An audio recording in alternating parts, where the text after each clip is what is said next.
मैं आपसे, मेरे को 50,000 रुपये की ज़रूरत है, 1 लाख की ज़रूरत है, मैं आपसे मांगने आया, आपसे बात करके मेरे को पता चला कि आपका देने का मन तो है पर देने की स्थिति नहीं।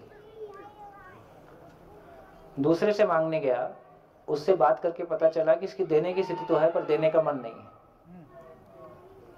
पैसा दोनों में नहीं मिला है, पर यदि मेरे को ये स्वीकार होता है कि इसका देने का मन है पर देने की स्थिति नहीं है, तो मैं दुखी होता हूँ क्या? और यदि मेरे को ये स्वीकार होता है कि इसका देने की स्थिति है पर देने का मन नहीं है, तब दुख लगता है। इसका मतलब है, इसका गहरा मतलब है कि मैं वस्तु के ना मिलने से दुखी नहीं होता, मैं भाव के ना मिलने से दुखी होता हूं। इसलिए मैं काम करने से नहीं थकता, भाव ना होने से थकता हूं। बिना भाव के जब काम करते हैं, जिससे आप प्यार करते हो, उसके लिए, बच्चे के लिए रात भर जग भी सकते हो, बीमार रहते हुए भी उसके लिए कुछ कर सकते हो, जिस गेस्ट के लिए आपका चाय बनाने का मन नहीं है, उसकी सूचना मिलने से ही पति की खैर नहीं है।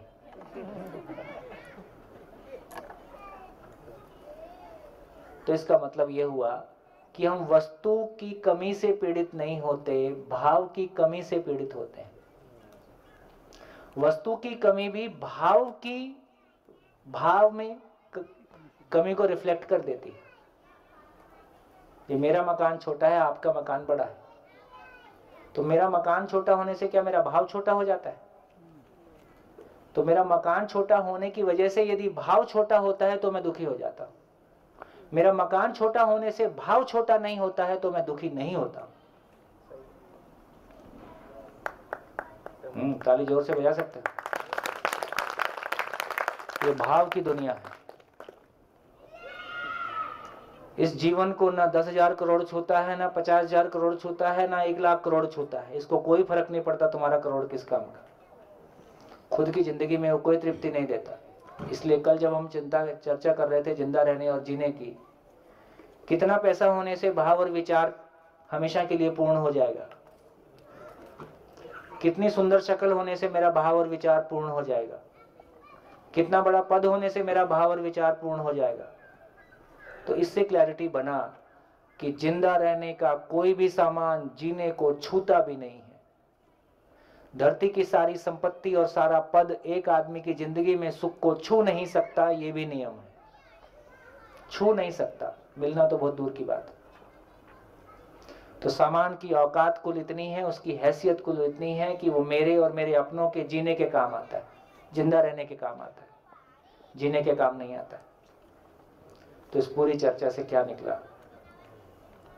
अभी तक हम बहुत लोगों से घायल हैं, बहुत लोगों के दुख हम ढो रहे हैं।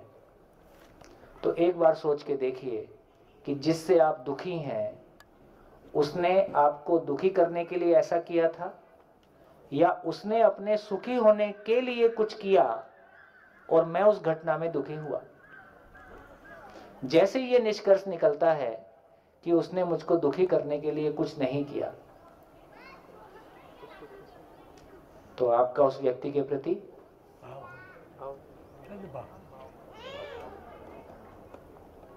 तो कितने लोगों को वो घटनाएं अपनी जिंदगी की याद आ रही हैं जिसमें इस चर्चा को सुनने से आपको उस घटना में आराम मिल रहा है।